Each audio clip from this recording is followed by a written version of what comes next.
Welcome to my class. आज का हमारा टॉपिक है लघु युग्मक जनन या माइक्रोगेमेटोजेनेसिस। ये टॉपिक लगभग हर साल एग्जाम में पूछा जाता है। कहाँ का टॉपिक है ये? 12th क्लास बायोलॉजी का ये पहला चैप्टर है, जिसमें ये आपका लघु युग्मक जनन या माइक्रोगेमेटोजेनेसिस बच्चों को बहुत डराता है। वो हमेशा इसमें कंफ्यूज रहते हैं कि इसको हम याद कैसे करें, उनको ये समझने में थोड़ी सी दिक्कत होती है। तो आइए आज हम इसको थोड़ा सा इजी बनाते हुए सरल लैंग्वेज में समझने की कोशिश करते हैं। बच्चों, आपका एग्जाम बहुत ज़्यादा नज़दीक आ गया है। अब देखो, आपको किसी नए टॉपिक को पढ़ने की जरूरत नहीं है। आप जो चीज़ें आपने पढ़ रखी हैं उसी को बार बार आप रिवाइज करिए, उसी को बार बार याद करिए, ठीक है। अगर ये तरीका आपने अपनाया तो आप एग्जाम में बहुत अच्छा स्कोर करोगे, ठीक है। हम चैप्टर वाइज जो मेन टॉपिक हैं उनका रिवीजन शुरू करते हैं, ताकि आपको एग्जाम में बिल्कुल भी डर न लगे और आपका पूरा टॉपिक क्लियर रहे, ठीक है।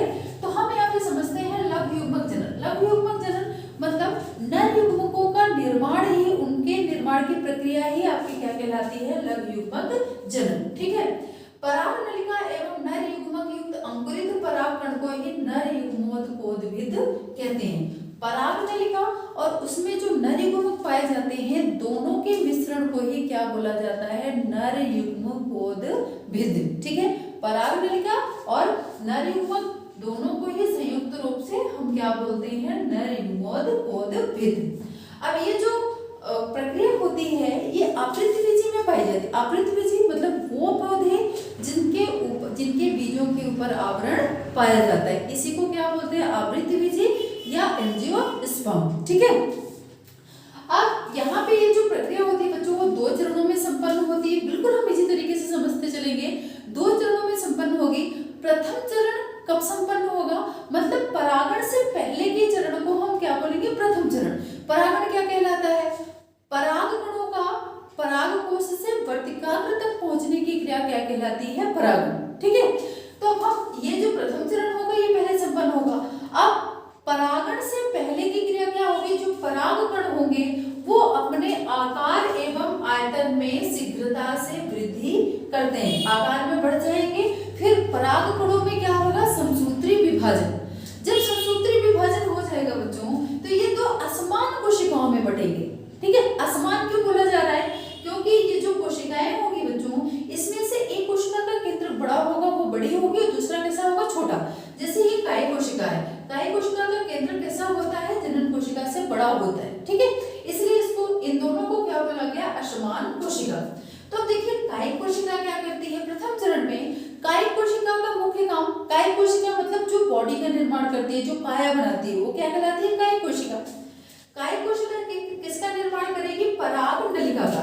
ये देखिए, ये पराग नलिका है, ये आपके परागकण होंगे, परागकण आकार में वृद्धि करेंगी, 2 कोशिकाएं बनेंगी, और इसमें से जो काय कोशिका है वो किसका निर्माण करेगी बच्चों?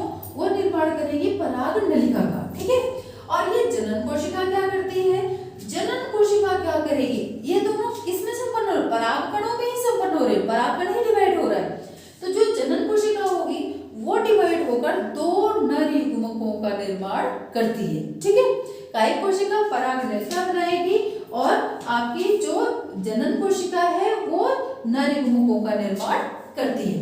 अब दूसरे चरण में क्या होगा? अब ये जो पराग नलिका है, पराग नलिका बन गई, नर युग्मक बन गया।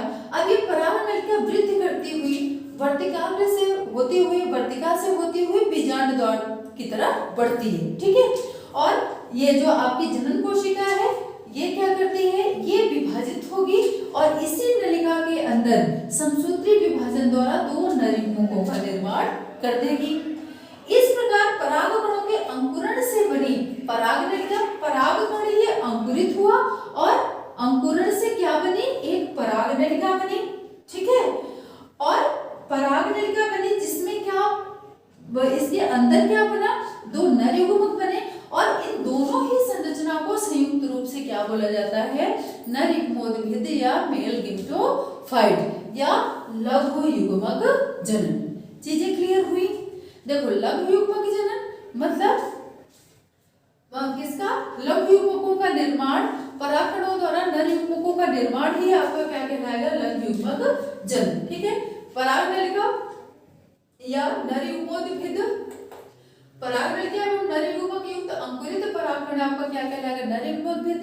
ये दो चरणों में संपन्न होगा। प्रथम चरण में जो परागकण है वो आकार और आयतन में शीघ्रता से वृद्धि करेंगे। दो भागों में, दो असमान भागों में डिवाइड होंगे। कौन सा विभाजन होगा, समसूत्री विभाजन होगा। समसूत्री विभाजन द्वारा दो असमान कोशिकाओं में बटेंगे। पहला आपका क्या, कायिक कोशिका, दूसरी जनन कोशिका। कायिक कोशिका परागनलिका बनाएगी और जनन कोशिका क्या बनाएगी, नरयुग्मक बनाएगी। ठीक है, दूसरे चरण में क्या होगा, ये परागनलिका वृद्धि करती हुई वर्तिकाग्र से फिर कहाँ पहुंचेगी, बीजांड तक। और इसी परागनलिका में समसूत्री विभाजन द्वारा किसका निर्माण होगा, नर युग्मकों का। ठीक है, तो ये पूरी प्रक्रिया आपकी कौन सी होगी, लघु युग्मक जनन, या इसी को हम क्या बोलते हैं, माइक्रोगेमेटोजेनेसिस, नर युग्मकों का निर्माण, या इसी को क्या बोलेंगे, नर युग्मकोद्भिद। ठीक है, आई थिंक ये टॉपिक आपका अच्छे से, बहुत अच्छे से क्लियर हो गया होगा। अगर कोई क्वेरी हो या कुछ भी चीज़ समझ में नहीं आ रही हो तो नीचे कमेंट बॉक्स में कमेंट करके जरूर बताइएगा। वीडियो अच्छा लगा हो तो दोस्तों के साथ शेयर करिए, कमेंट करिए, ठीक है, लाइक करिए, शेयर करिए, सब्सक्राइब करिए। Thank you.